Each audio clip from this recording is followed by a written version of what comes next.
It is a return of the iconic small beetle boy from the days of Medarot 4 and resurgence in Medarot Navi. It is KBT07M, the Masked Kabuto, with a kit of Suction, Double Rapid Vulcan, Biped Legs, and the leg ability of Momentum, which buffs all leg stats, minus armor and heavy limit, if the leg's heavy limit is not exceeded. Now, let's be real. Kabuto Benimaru is a model that's been in the game for a pretty hot minute now. He's been around the bend, he has his own super invasion, and even got the tune-up bonus on top of that to keep him relevant. But with this alternative appearance, he goes incognito with a brand new set of skills that kind of holds true to how he appeared in the days of Medarot Navi as a renegade on the run. Sporting a very iconic and rather trendy looking top hat to cover his horn and a very ominous looking cloak, this small beetle boy rushes back into battle with a new kit that shows that when he guns, he goes for the throat. Suction on the head part is a shooting skill that, when activated, pulls the target closer to the command line. While this may not deal a lot of damage or do anything significant on its own, this honestly does mean that the Masked Kabuto does have a hand in crowd control. This means that if he can time it correctly on an enemy's cooldown phase, there's a very good chance that he can potentially stall their cooldown phase and delay it to last and force it to last longer by pulling them back to the command line. Inversely, if his timing is off or he doesn't juggle it correctly, this does mean that he can also accidentally auto-accelerate an enemy's heating phase, so their next turn is guaranteed to be right after the Masked Kabuto itself.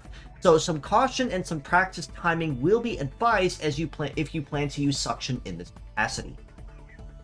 Rapid Vulcan on both arms is a brand new skill being introduced into the game, and simply explain, I'm going to make a brief callback to the days of Elite Zero from the Rockman X collaboration months back at time of recording, where simply explain, upon attacking the target, you got a damage plus for every stack you gained, and then you lost all stacks when you used something else.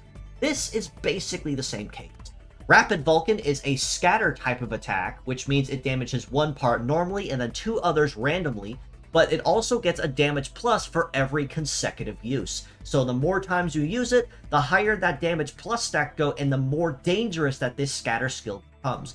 At the cost that if you choose to use or end up having to use anything else, you will have to rebuild your stacks back from 1 and work your way up the ladder.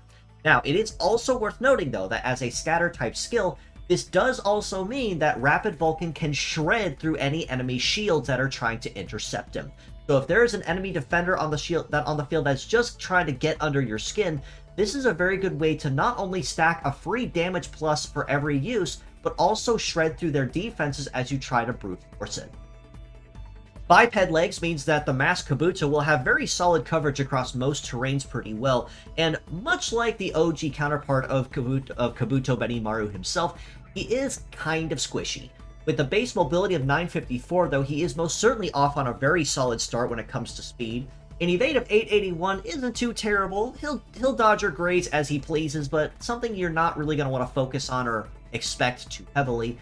A melee resist of 659 is definitely not great, though, as this means that anything that does manage to get past all of his shooting, his constant assault of bullets, will end up really making him hurt when they land the attack.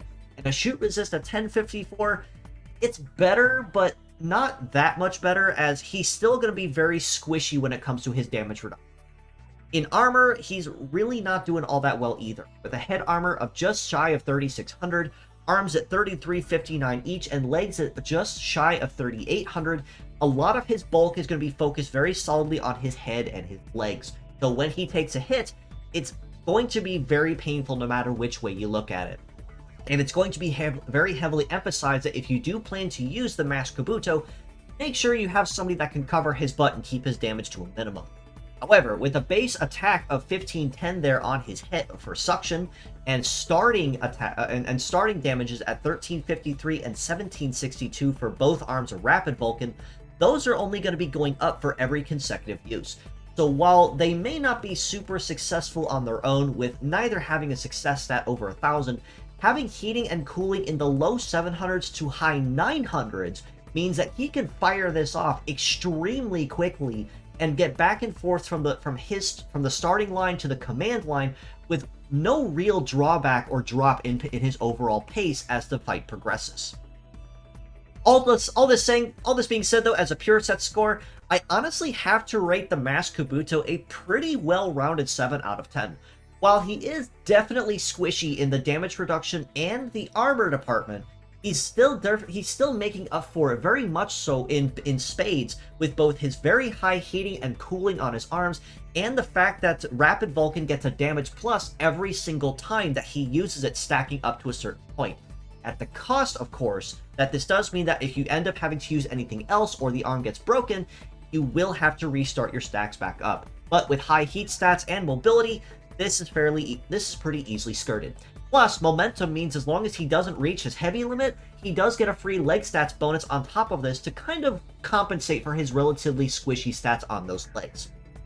As mixed parts, though, I do have to rate him equally at a 7 out of 10 for these same reasons. While again, squishiness might be something you want to pay attention to, Rapid Vulcan is actually going to be a very solid skill that you can honestly start the fight with pretty consistently, and even if you have to start your stacks back at 0, the faster you're able to fire it off, the easier it is to do so. And as a scatter skill, this makes it perfect for anyone that is in need of brute forcing a shield with free shield shredding at consuming 3 charges each, and a free damage boost on top of that.